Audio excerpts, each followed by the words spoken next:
I'd like to welcome everybody back to the 2024 transition part of our season. We've added a second layer of trellis this year, which thank goodness we did because some of these plants are growing extremely aggressive this year. I'd like to take you around and show you all the stuff that comes with the transition season. It's just insane to watch these plants grow anywhere from 1 inch to 7 inches a day, depending on which strains they are. We got a lot of things to cover. Let's go, let's see.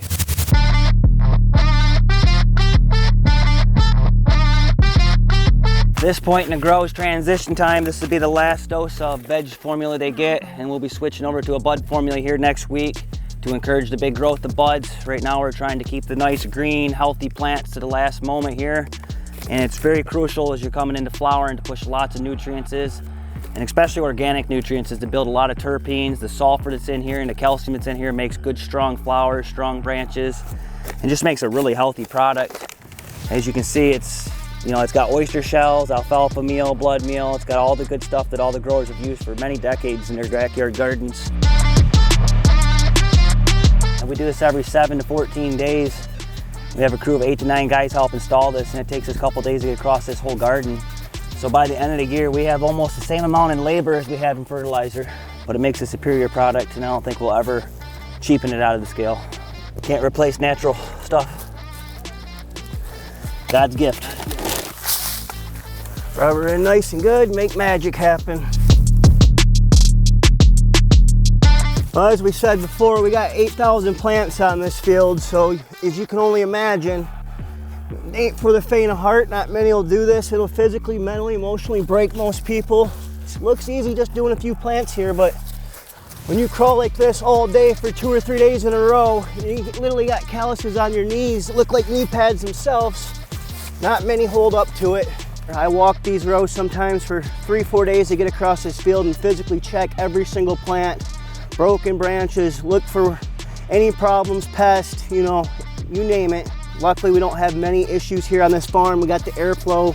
We keep these bottoms up so the wind will come through. It was 116 degrees on this mat last week when we were in the 90s. So when it's 90, it's well over 100 on this mat. When we're in the 80s, it's well over 90 on this mat. And we're out here 8-10 hours a day. Yeah, the black mat also helps kill the pathogens when they land on it. It's so hot, dries it out within hours instead of days. Last year, we didn't have this mat. This year, the heat was able to produce larger vegging plants, as you can see. Cleaner, healthier, much healthier than a lot of farms have been in the past. People said in the beginning the mat's too much, it's gonna cause heat stress, but it has yet to bother these plants. I see no signs of heat stress at all. Last year we run through a few humps and bumps, and we've kind of panned it all out over the winter doing our research and a few odds and ends for experiments, and we really got it dialed in this year.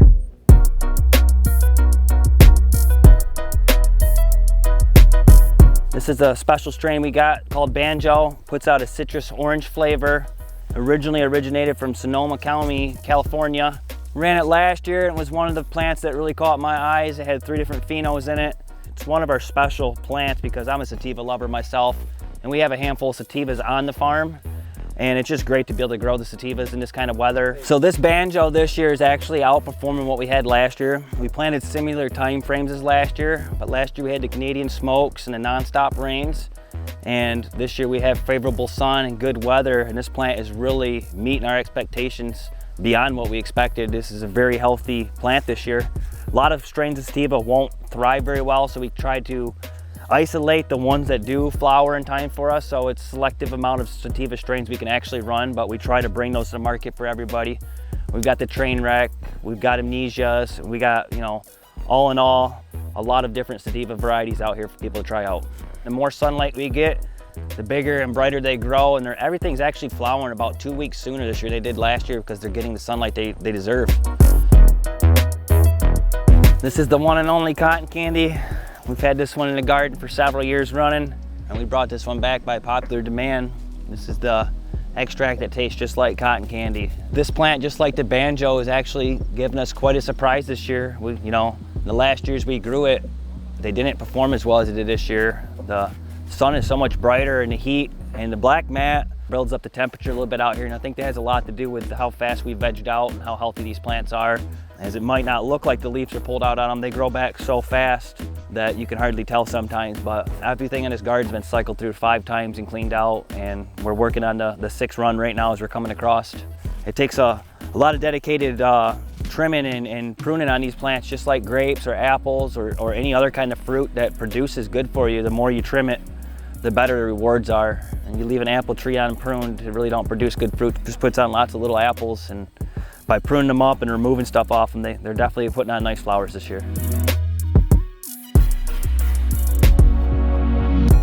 At this time of year, we're going to be basically pulling the large fan leaves, allowing the airflow in from the limbs that droop down. Just the weight of the limb itself pushes down, and then it blocks your airflow. What I'm doing this year is a whole nother level. As you can see, it's completely open. I'm almost finished with this plant. Sometimes we crawl across the field for 30 days. Maybe it's a week to get a small section done. It depends on the strain you're in, but when we're done, that's basically your end results right there for the airflow. The 4th, 5th, and 6th cleaning, it's endless. We don't even count it as days. It don't stop. It's like at the stage I'm at now, my crew of 12 out there will be pulling leaves until we basically harvest, and then they'll start to remove leaves for the harvest as soon as they're done with this, because it's just one big vicious cycle of it. Growing all these plants from seed gives us these giant stalks at the top like this versus some of the clones you get, because the growth is healthier and its first life cycle, where the clones are on multiple life cycles, they'll grow a thinner branch similar to this that's more woody. So these plants are a little softer right now. They're easy to super crop or pop. Why don't you talk about it, bro? Going into the following next 7 to 10 days, these will all start to harden to be able to get ready to hold up the mass amount of weight they're going to support. First year we grew this plant, they wound up about 5-6 foot tall, and they had buds literally as 3 and 4 foot long, every limb. It was one of the longest flowering plants on the field as far as the colas. It was a true sight to see. We hope to be able to bring you back and show you that this October. And each node's got a great spacing. It's where your limbs come off at. So you can see all the way down through is about the same. Good airflow through this plant. It's been cleaned up down through the center. Perfect overall plant, one of my favorites. This time of year we've stopped pruning the tops of these plants and pinching them. We usually do that up all the way up to about the end of July, and then August is our transition time when they start to flower. We no longer pinch any tops. We let the buds start forming, and we just concentrate on cleaning the insides of the plants out and around the bottoms for airflow, and leave all these bud sites on top. So if you're training your plants, you want to start that about the time they're 5-6 nodes tall. You want to already have the first pinch. We're only about that tall. I'm talking about just snatching the little center right out of the thing, not actually cutting it with a pair of scissors like a lot of people believe topping is you just chop the plant off, but really you should just be popping that center off with your fingers, not chopping a big wound through your stalk. That's it. That's enough of all the tips. Now you guys get the sauce. This one's been topped. This one's been topped.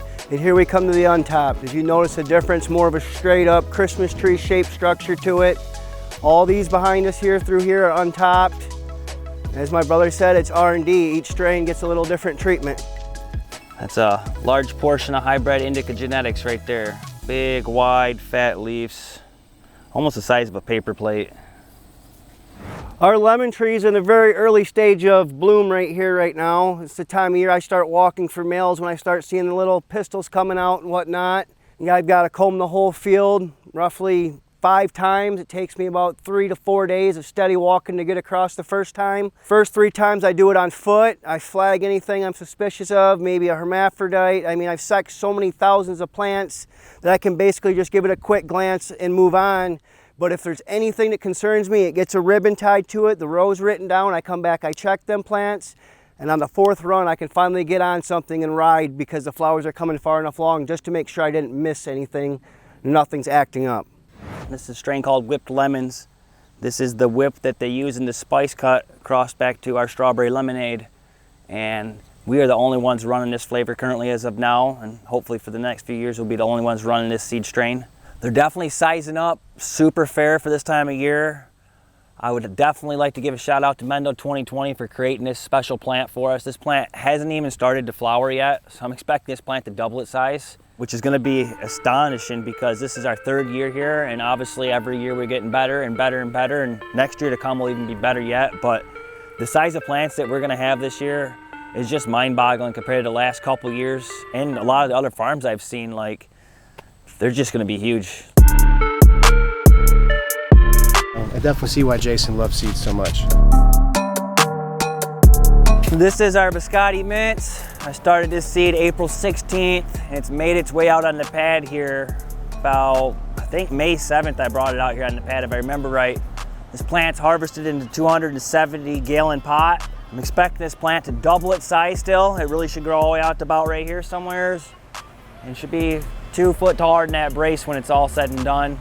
Anybody can grow plants this big. It just really takes dedication and starting them super early and vegging them longer. Plants don't get this big without multiple months of veg. You just can't veg 8 weeks and expect a giant. Like I said, this was started April 16th and she's still vegging, you know, and everything else went to the garden in mid-June. So she has 5 weeks time on anything else out here. But this is a true passion for me and my brother and the team to grow big plants. And we only do a handful because this is how we did them growing up in the caregiver lots. I was allowed 12, 24, 36 plants, about how many licenses we had during the years. And I would try to grow as much as I could. So the next video, I can't wait till you guys come back and see, because hopefully this is that true 10-pound giant that everybody loves to see. It's a novelty plant more than anything else. It's just for fun. Don't make sense to do them outside like this on a large scale, but if you're a home grower and you like to grow just a few plants, there's nothing better than to be able to sit behind this plant in your chair, drink a glass of lemonade on a 90-degree day and have shade around you. Just like that. That's the definition of green shade. I'd like any of you guys out there that are home growers that have super large plants like this to submit some photos. I know there's guys out there, but not a lot of people show them off. So really would like to be in touch with the guys that enjoy the same growing styles we have. So anybody that can contend and show some video footages, we'd really like that, and we'd like to throw you some likes as well. Blue Sunset Sherbert. This is the one we've seen out in the field. This strain's one of our highest terp strains we had the first year, and I'm expecting that again this year around. This plant right here is our Strawberry Lemonade. This is a version that Adam made for us, especially for our garden. So as you see, 70-gallon pot can grow an absolute giant. I'd like to thank everybody for following up on the 2024 early flower session here. I really appreciate everybody joining in and following Rollganic to see these strains flower and flourish in their natural environments. Stay tuned for September, there'll be more to come.